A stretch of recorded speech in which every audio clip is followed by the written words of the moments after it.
আসসালামু আলাইকুম ওয়া রাহমাতুল্লাহি ওয়া বারাকাতুহু। প্রিয় দিনী ভাই ও বোনেরা, কেমন আছেন সবাই? জি আলহামদুলিল্লাহ, আশা করি সকলেই ভালো আছেন। শক্ত কিছু আলামত দেখে নবদম্পতি মনে হলো তাদেরকে। লঞ্চে কেবিন না পেয়ে সোফায় উঠেছে, কিন্তু ঝামেলা বাঁধলো শোবার সময়। একটা সোফাতে তো একজনই শোয়া যায়, বাধ্য হয়ে দুটি সোফা নিয়ে দুজন শুয়ে পড়লো দুটিতে। মেয়েটি যে তার স্বামীর কাজ ছাড়তে চাইছিল না, তা তার বিভিন্ন কসরত দেখে বোঝা গেল। তখন মধ্যরাত, হঠাৎ একটি মেয়েলি চিৎকারে ঘুম ভেঙে গেল সবার। ধর্মর করে উঠে বসলাম, দেখলাম সেই মেয়েটি দৌড়ে গিয়ে তার স্বামীর বুকে ঝাঁপিয়ে পড়ে ভেউ ভেউ করে কাঁদছে।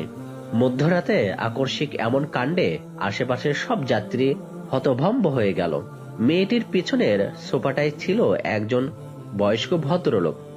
লোকটি কেমন ভীতু ভীতু গলায় একটা শার্ট উড়িয়ে আশেপাশের সবাইকে দেখে বলতে লাগলেন, এই শার্টটা ওর সোফার উপর ঝুলিয়ে রেখেছিলাম, ওর গায়ে পড়ে যাবার কারণে হয়তো ঘুমের মধ্যে ভয় পেয়েছে। সরি মা, সরি, ভয় পেও না। কিন্তু সামান্য এই কারণে যে কেউ এভাবে কাঁদে, তা তো ওই বুড়োকে কে বোঝাবে? উপস্থিত লোকজন যা বোঝার হয়তো বুঝে নিয়েছেন।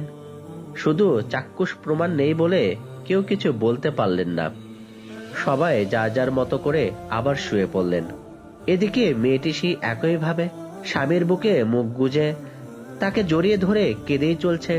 আর স্বামী শুধু মাথায় হাত বুলিয়ে মৃদু স্বরে জিজ্ঞেস করে যাচ্ছে, কি হয়েছে বলো? কিন্তু সে কেঁদেই যাচ্ছে সমান তালে। সকালে যখন সবাই আস্তে আস্তে চলে যাচ্ছে, তখন ছেলেটি আবার জিজ্ঞেস করলো। মেয়েটি তখন বলল, আর বলো না, ওই বুড়ো একটা বজ্জাত আমার ওড়না ধরে টান দিয়েছিল, আমি সত্যি টের পেয়েছিলাম। ছেলেটি বলল, ও, তা এই কারণে কেউ এভাবে কাঁদে? মেয়েটি অভিমানের স্বরে বলল, কি করব তাহলে বলো? কাল রাতে ঘুমানোর সময় তোমাকে ছাড়া ঘুমাতে অনেক ভয় পাচ্ছিলাম। উল্লেখিত ঘটনাটি স্বাভাবিক, এমন হতেই পারে, কিন্তু আমার সফর সঙ্গে ঘটনাটাকে স্বাভাবিক রাখেননি, জটিল বানিয়ে আমার ভাবনার পরিধি বাড়িয়ে দিলেন। সে বলল, সকাল পর্যন্ত আমি তাদের সেই দৃশ্য দেখেছি, তা আমার কাছে স্বাভাবিক মনে হয়নি। আমি অবাক চোখে তাকালাম। সে বলল, ভাই, কাল রাতের ঘটনার পর থেকে আজ সকাল পর্যন্ত মেয়েটি তার স্বামীর কাছেই ছিল। শুধু ছিল না, সে যে কি দৃশ্য! আমি উৎসুক দৃষ্টিতে তাকালাম। সে আগ্রহ ভরে কথাগুলো বলতে লাগলো। মেয়েটি দীর্ঘ সময় পর্যন্ত তার স্বামীর বুকে মাথা গুজে বসেছিল, এমন ভাবে যেন সে হারিয়ে যাচ্ছে তার থেকে। তারপর কিছুক্ষণ কোলে মাথা রেখে কখনো এ কাঁধে তো কখনো ও কাঁধে, কিছুক্ষণ এ উড়ুতে তো কতক্ষণ অন্য উড়ুতে। এমন করে মেয়েটি রাতটা কাটালো, আর ছেলেটি শুধু ওকে আগলে রেখে বসেছিল সারা রাত। আর আমার সফর সঙ্গীর বিস্ময়ের কারণটা এখানেই। সে বলল, আরে ভাই, এসব রোমান্টিক দৃশ্য তো টিভি সিনেমা দেখা যায়, এমন যে বাস্তবেও হয় তা এই প্রথম দেখলাম। দুটিতে ভয়াবহ রকমের ভালোবাসা রয়েছে, এটাই তার দৃঢ় বিশ্বাস, বিশেষ করে মেয়েটির।